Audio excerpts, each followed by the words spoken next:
হ্যাঁ বাচ্চারা, আজকে আমরা অনুশীলনী 1.3-এর 5 নম্বর অঙ্কটা করব।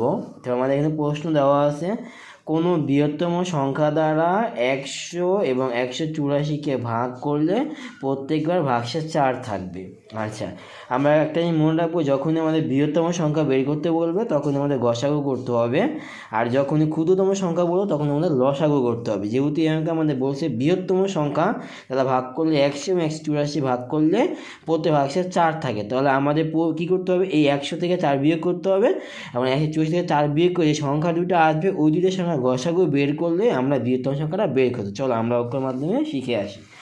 তাহলে আমাদের ভাগশেষ ছিল 4, তাহলে 100 থেকে 4 বিয়োগ করলে হবে 96, আবার 184 থেকে 4 বিয়োগ করলে হবে 180। তাহলে যেহেতু বৃহত্তম সংখ্যা বের করতে হবে, তো আমরা লিখব নির্ণয় বৃহত্তম সংখ্যা হবে 96 ও 180 এর গসাগু যত ঠিক তত। তাহলে আমরা গসাগু দুটা পদ্ধতি করতে পারি, একটা হলো ভাগ প্রক্রিয়া আর একটা হলো মৌলিক গুণনীয়কের সাহায্যে। তো আমরা এখানে ভাগ প্রক্রিয়ার মাধ্যমে করব। 96 180কে সেখানে ভাগ দিব, তাহলে 180-র মধ্যে 96 একবার, তো বিয়োগ করলে এখানে এটা 0 এটা 6। যে আমরা জানি বিয়োগ করছি উপরের সংখ্যা ছোটো হলে নিচের সংখ্যা বড় হলে এই উপরের সংখ্যার বাম পাশে 1 ধরতে হয়। তো 1 ধরলে মনে হয় 1 ধরলে 10 হয়, 10 থেকে 6 বিয়োগ করলে হবে 84, আর হাতে আমরা 10 ধরেছিলাম, তাহলে এখানে 1, 9 আর 1 যোগ করলে হবে 10, এখানে হলো 8। আবার সেম আগের মতনই দেখা উপরের সংখ্যা ছোটো নিচের সংখ্যা বড়, তাহলে পাশে 1 ধরলে 18, 18 থেকে 10 বিয়োগ করলে 8, আমাদের হাতে ছিল 1 ধরেছিলাম, তাহলে এখানে 1 বসালে 1 মিলে হলো 0, 0 লিখতে হয় না।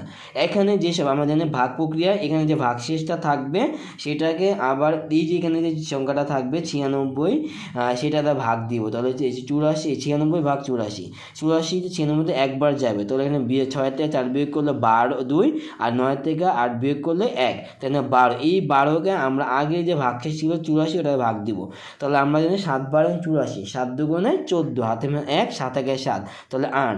84 থেকে 84 বিয়োগ করলে 0 আসবে, তাহলে আমাদের এখানে শেষ ভাজক হলো 12। আমরা জানি ভাগ প্রক্রিয়া গসাগু করার সময় আমার যেটা শেষ ভাজক থাকে সেটাকে আমরা কী করতে হবে, শেষ ভাজকটা 12, ওইটাই আমাদের কী হবে ওই সংখ্যাগুলো গসাগু। তাহলে আমাদের এই 180কে 6 ভাগ দিলে শেষ ভাজক আসছে 12, তাহলে আমাদের শেষ ভাজক 12, তাহলে 96 180 এর গসাগু হবে 12, তাহলে নির্ণয় বৃহত্তম সংখ্যাটি হবে 12।